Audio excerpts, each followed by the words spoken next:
Bismillahirrahmanirrahim. Assalamualaikum warahmatullahi wabarakatuh. Halo Sobat Wirausaha, kembali lagi di channel Wirausaha Sukses. Kali ini ditemani oleh saya, Sela Nur Alamiah Khairani, dengan NIM 22080560012. Nah, kali ini kita akan membahas tentang analisis SWOT dari suatu pengusaha yang sukses nih. Nah, di bidang multimedia nih teman-teman, yaitu Render Studio. Nah, kita akan membahas terkait strength, weakness, opportunities, dan threats dari Render Studio. Nah, di sebelah saya sudah hadir pengusaha sukses kita, yaitu merupakan owner dari Render Studio. Nah, mungkin bisa sapa-sapa dulu Kak sama Sobat Wirausaha Sukses. Halo Sobat Wirausaha, perkenalkan nama saya Reza Rahmatullah. Saya adalah owner dari bisnis Render Studio, yang mana Render Studio adalah agensi atau jasa multimedia yang ada di Indonesia, seperti itu Kak. Oke, nah mungkin langsung saja nih Kak Reza, kita akan membahas atau menguak terkait analisis SWOT yang ada di Render Studio. Boleh, nah Kak Reza udah siap? Siap dong tentunya. Untuk berbagi ilmu dengan teman-teman semua. Oke, yang pertama kita mau menganalisis terkait strength nih Kak, kekuatan dari Render Studio. Nah, kira-kira keunggulan apa sih yang ditawarkan oleh Render Studio Kak Reza? Oke, di Render Studio itu berbeda dengan agensi atau jasa-jasa kreatif yang lainnya tuh Kak. Yang mana Render Studio itu memiliki skup yang lebih luas Kak. Bukan hanya graphic designer, akan tetapi graphic designer, foto, video, terus juga website, aplikasi kita juga bisa Kak. Kita juga bisa menerima teman-teman atau klien yang memiliki kebutuhan di bidang digital yang lebih luas Kak, seperti itu. Oke, berarti di Render Studio ini teman-teman jangkauannya lebih luas. Kan biasanya itu ada jasa itu cuma kayak desain aja ya Kak Desa. Tapi di Render Studio Kak. ini jangkauannya lebih luas, bukan hanya desain pamflet, video, tapi juga menerima jasa terkait website, desain website, terusan pengelolaan domain, juga kayak seperti itu nih teman-teman. Jadi sekali. Render Studio itu peluangnya tuh lebih luas gitu ya Kak Desa, dibandingkan dengan bisnis multimedia yang lain. Betul sekali Kak. Nah, kira-kira nih Kak, terkait kualitas dan kreativitas di Render Studio, Kak Reza sebagai ownernya mungkin kalau di rating nih Kak, itu berapa per 10? Nah, kalau misalnya kualitas sendiri kita memang terus menjaga kualitas dengan SOP yang sudah kita terapkan bersama-sama Kak. Berarti ada SOP-nya ya Kak Iya, Reza? betul sekali Kak. Karena kan di tim Render Studio itu kan ada banyak orangnya ya Kak. Dan mereka juga memiliki kreativitas dan juga style-style yang berbeda Kak. Jadi kita harus mensamakan mereka Kak, betul sekali. Dan juga gimana caranya biar kualitasnya itu sama dan juga tetap terjaga Kak. Kalau misalnya di rating, kemungkinan itu hasilnya 9,5 per 10 Kak. Yang mana kesempurnaan itu kan hanya milik Allah ya Kak, betul sekali. Nah, keren sekali ya teman-teman. Berarti kalau kalian mau bikin jasa desain tuh bisa langsung menghubungi di Render Studio nih teman-teman. Siap Kak. Nah, selain itu nih Kak Reza, kira-kira alat dan software apa sih yang digunakan atau untuk produksi terkait karya di Render Studio? Oke, kita juga di Render Studio memiliki alat atau tools untuk mendesainnya tuh Kak. Yang mana yang pertama itu Adobe Family Kak, ada Adobe Illustrator, Photoshop, Premiere Pro, After Effects, dan juga Adobe yang lainnya Kak. Dan juga kita juga nggak menutup kemungkinan teman-teman dari tim Render Studio untuk menggunakan Canva ataupun CapCut Kak. Karena kan banyak yang bilang kalau misalnya seorang desainer itu nggak boleh yang menggunakan CapCut ataupun Canva Kak. Nah itu kita tidak seidealis itu Kak. Jadi itu kita menggunakan semua alat, tapi kuncinya adalah gimana caranya semua hasil desainnya itu sama rata dan juga hasilnya juga memuaskan klien, seperti itu Kak. Karena tujuan kita adalah memuaskan klien dan juga memuaskan bagaimana mereka keinginan mereka itu bisa terpenuhi sama kita Kak, seperti itu. Oke, nah itu terkait kekuatannya ya teman-teman dari Render Studio. Nah selanjutnya nih Kak Reza, terkait weakness atau hal yang perlu diperbaiki di Render Studio. Nah kira-kira Kak Reza nih sebagai owner kan pasti yang lebih tahu ya terkait pengelolaan bisnis Render Studio ini, mungkin jadi tahu lebih seluk-beluknya. Nah kira-kira hal apa sih Kak yang perlu diperbaiki, entah itu dari SDM-nya, alatnya, atau proses kerjanya gitu? Oke, mungkin kalau misal kekurangan sendiri karena kita kan klien kita tuh nggak cuma dari Indonesia aja kak. Wow. Dan ketika kita mendapatkan klien dari luar negeri, mungkin kekurangan kita adalah dari komunikasi kak.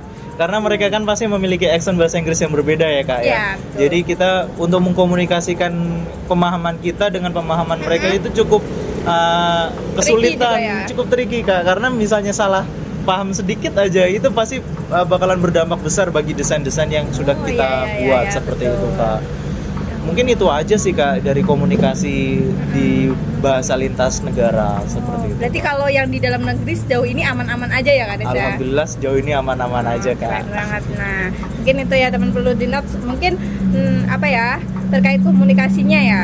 Betul Oke. sekali. Nah, selanjutnya nih Kak Desa terkait promosi atau jangkauan pasar kah dari Render Studio, apakah masih terbatas atau udah luas nih Kak? Alhamdulillah kak, tahun kemarin itu kita mendapat klien dari Belanda kak. Wow. Nah itu kita dapat dari ternyata dari project yang kita upload di Behance kak, dan mereka itu tahu tahu ada Render Studio Ya, dan ya. mulai mempercayakan desain mereka itu pada kita kak. Alhamdulillah banget. Dan itu mungkin jangkauan terluas yang pernah Render Studio pegang kak. Untuk di Indonesia sendiri kami sudah pernah mendapat klien dari Surabaya juga kak, dan masih bermacam-macam daerah sih kak, karena memang Render Studio itu kan untuk seluruh jangkauan di Nusantara ya Luas kak. ya, soalnya kan Seperti juga itu. bisa diakses melalui online ya, mungkin Betul. jadi kayak jangkauannya tuh lebih luas, nggak hanya di dalam negeri tapi Betul. juga di luar negeri gitu ya Kak Betul Reza. sekali, Kak. Keren banget nih, berarti jangkauannya udah nyampe luar negeri nih teman-teman, Alhamdulillah. menembus pasar global ya Kak Reza berarti. Alhamdulillah Nah, kak. kalau dalam pengerjaan proyek nih Kak, apakah sering terlambat atau merasa kurang efisien dalam hal terkait desainnya itu? Kalau di waktu ya kak, kita memang mengestimasikan kalau untuk desain itu kan berbeda-beda ya kak. Tergantung kesulitan, tergantung juga permintaan dari Ya. klien itu. Kalau rata-rata sih kita untuk desain logo semisal itu seminggu sampai 2 minggu kak, karena kita membutuhkan riset juga ya kak. Iya, ya. iya, betul. Riset pasar dan juga riset apa sih yang tren saat ini, yang siap untuk saat ini, marketingnya seperti apa, kita juga pikirin kak. Makanya kita membutuhkan waktu yang cukup lama untuk membuat sebuah logo. Akan tetapi kalau misalnya klien membutuhkan desain pamflet saja, insya Allah 2 jam jadi sih kak. Wow, 2 jam nih teman-teman. Iya betul kak, karena juga tim kita kan juga lumayan banyak ya kak. Ada sekitar 7 sampai 8 Wow. 8 orang di tim itu. Oke, kalau timnya itu berarti dalam satu studio atau gimana nih Kak Desa? Nah untuk timnya sendiri kita terpecah sih kak, terpencar di mana-mana. Ada yang di Jakarta, ada yang di Semarang, ada yang di Jogja, ada yang di Klaten juga kak. Memang kita menyatukannya itu ya memang di dalam Gmeet itu sendiri sih kak. Tapi terkadang kalau misalnya kita membutuhkan waktu untuk kumpul bareng itu, kita usahakan di dalam satu waktu yang sama, di tempat yang sama, ya di tengah-tengah itu kak. Oke, nah berarti timnya itu tersebar ya Kak, Iya. tapi kan tetap bisa komunikasi melalui Gmeet atau Iya. di via yang lain lah, Iya, intinya Zoom. seperti itu. Seperti itu. Betul Nah sekali. itu terkait hal yang perlu diperbaiki ya. Iya. Terkait selanjutnya itu terkait opportunities atau peluang. Nah di Render Studio sendiri nih Kak Reza, apakah dalam pengerjaan atau pembuatan karya itu selalu mengikuti tren yang ada nih Kak Reza? Wah tentu saja kak, karena misalnya kalau kita nggak mengikuti tren, karena kita kan masuknya itu kan dilihat sama anak-anak Gen Z ya kak. Ya, Kalau misalnya mereka nggak suka, otomatis project yang kita buat itu nggak sesuai dengan apa yang diinginkan klien kak, dan tentunya itu akan mengecewakan klien kak. Maka dari itu kita harus mengikuti tren dan juga menyesuaikan dengan visi dan misi dari klien kita itu kak, untuk project yang kita percayakan seperti itu kak. Oke, nah di Render Studio sendiri nih Kak Reza, apakah ada peluang kerjasama dengan instansi atau bisnis lain? Atau mungkin sejauh ini sudah pernah bekerja sama mungkin ya? Wah, untuk saat ini alhamdulillah kita sudah pernah bekerja sama kak dari dengan KA Studio Kak. Dan itu memang suatu pengalaman yang luar biasa ya Kak, karena kita bisa mengambil manfaatnya cukup banyak, bisa mengambil ilmunya cukup banyak. Bisa gitu Seperti ya. kita tuh bisa mendapatkan ilmu baru gitu untuk agar Render Studio itu bisa berkembang lebih jauh lagi seperti itu Kak. Berarti juga selain belajar secara mandiri juga bisa belajar melalui bekerja sama dengan Betul. studio yang sekiranya relevan lah dengan Render Studio gitu ya Kak Betul Reza. sekali Kak. Nah, untuk layanan yang dikembangkan itu kan beragam nih Kak Reza. Nah, Iya. itu juga apakah juga melayani seperti kayak live streaming, kayak design learning gitu juga melayani nggak Kak Reza?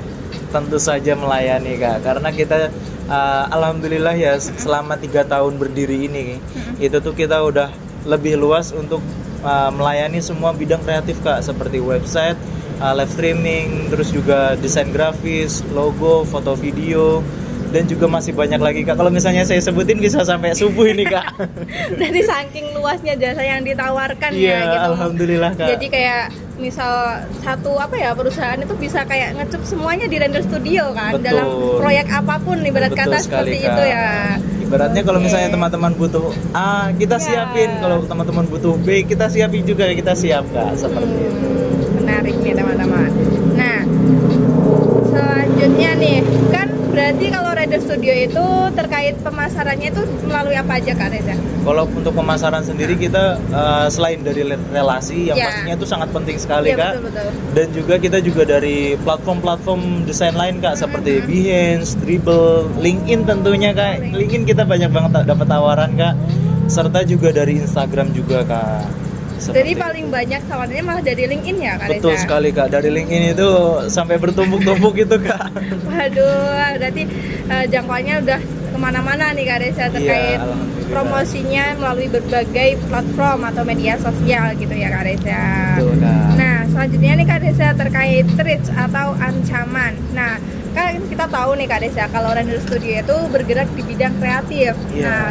Nah, sekarang tuh lagi maraknya yang namanya artificial intelligence atau AI. Nah, menurut Kak Reza nih sebagai owner dari Render Studio, kira-kira bisnis yang dijalankan oleh Kak Reza ini apakah bisa tergerus atau terancam oleh adanya AI itu sendiri? Oke, terima kasih banyak Kak. Karena itu pertanyaan yang sangat karena saya juga memiliki background IT dan juga saya pernah membuat AI juga. Untuk saat ini teknologi AI itu masih belum bisa untuk menggantikan posisi dari desainer grafis ataupun motion grafis itu sendiri Kak. Karena untuk saat ini scope mereka itu hanya mengimplementasikan apa yang prompt atau orang-orang itu inputkan Kak. Tidak spesifik dengan strategi marketing yang ada dan juga apa yang dilakukan oleh si graphic designer itu tuh masih tidak memenuhi semua Kak. Oke, berarti masih aman ya Kak Reza? Masih aman, Nggak terancam atau terpengaruh terkait adanya AI Betul gitu ya? sekali Kak. Nah, selanjutnya nih Kak Reza, terkait harga yang dipatok di Render Studio itu apakah bisa menekan atau margin keuntungannya itu akan dipertimbangkan oleh customer itu atau kayak maju mundur gitu loh Kak, terkait pemesanannya? Oke, terima kasih Kak. Karena misalnya kalau untuk berbicara masalah harga itu Iya. agak tricky ya Kak, Iya, karena betul-betul. untuk harga sendiri kita menyesuaikan dari scope dari klien itu sendiri Kak. Jadi semisal ada misal nih satu logo itu bisa berbeda-beda harganya loh Kak. Ternyata misal Tergantung Kakak tahu kesulitannya. nggak yang kata logo Xiaomi yang dihargai 2 miliar. Nah itu tuh hanya itu cuma segitu doang, itu tuh harganya 2 miliar Kak. Nah itu kalau misalnya di kami juga sama Kak, harganya itu semakin tinggi skopnya, semakin tinggi jangkauan pasarnya, itu akan semakin mahal Kak. Akan tetapi kalau misalnya logo UMKM, logo organisasi, nah itu menyesuaikan dari Pasarnya juga ya Kak? buying power dari mereka juga Kak, seperti itu. Jadi disesuaikan dengan buying power dari kliennya gitu ya? Betul sekali Kak. Oke. Nah, selain itu Kak, kan di bidang kreativitas juga terkait pelanggaran hak cipta nih. Iya. Nah, itu menurut Kak Reza terkait resiko pelanggaran hak cipta atau keamanan datanya itu dari Render Studio itu apakah tergolong low risk, medium risk atau high risk nih Kak Reza? Oh, untuk apanya tadi Kak? Maaf. Pelanggaran Pelanggaran hak hak cipta. Oke, untuk pelanggaran hak cipta memang itu sangat tricky dan berkaitan dengan hukum ya Kak yang di Indonesia. Dan kita juga udah siap Kak kalau misalnya untuk teman-teman atau klien-klien kita yang belum mengerti tentang pelanggaran hak cipta atau haki, itu kita juga siap untuk membantu memasukkannya dalam copyright atau mendaftarkan hak ciptanya mereka ke dalam Komdigi seperti itu Kak. Kita juga sudah mempersiapkan itu Kak, bagaimana dari awal sampai akhir. Jadi kalau misalnya customer atau klien udah saya terima beres saja, kamu berapa biayanya, kita siap ya, itu kita sudah siapkan semuanya Kak. Oke, berarti aman ya terkait pelanggaran hak cipta, itu bisa diantisipasi terkait perizinan berarti ya Kak? Betul sekali Kak, kita sudah menyiapkan semuanya. Oke, nah mungkin itu sih Kak yang dapat aku tanyain terkait analisis SWOT dari Render Studio. Mungkin buat teman-teman yang menonton video ini bisa dicatat terkait insight-insight apa sih yang perlu diperhatikan dalam membangun bisnis, terutama di bidang multimedia seperti itu ya Kak Reza. Betul sekali, nah Kak. Mungkin dari Kak Reza ada pesan untuk apa teman-teman wirausaha sukses agar nggak takut dan bisa menganalisis terkait SWOT dari suatu bisnis itu sendiri. Oke, mungkin pesan-pesan untuk teman-teman wirausaha, jangan pernah takut akan ancaman-ancaman yang ada di dunia ini, karena memang ancaman itu setiap masanya itu pasti ada. Seperti sekarang AI ya Kak, ancamannya. Ya, jangan takut, pasti ada jalan keluar, ataupun setiap permasalahan itu pasti ada jalan keluarnya seperti itu. Dan juga jangan pernah takut untuk kehilangan pembeli Kak, karena setiap ada penjual itu pasti ada pembeli. Kita harus betul sekali Kak, kita harus meyakini akan adanya hal itu. Seperti itu Kak. Oke, nah bisa dicatat ya teman-teman. Mungkin itu episode pada kali ini terkait analisis SWOT pada edisi Bisnis Render Studio. Nah, cukup itu dari saya. Wassalamualaikum warahmatullahi wabarakatuh. See you di next episode.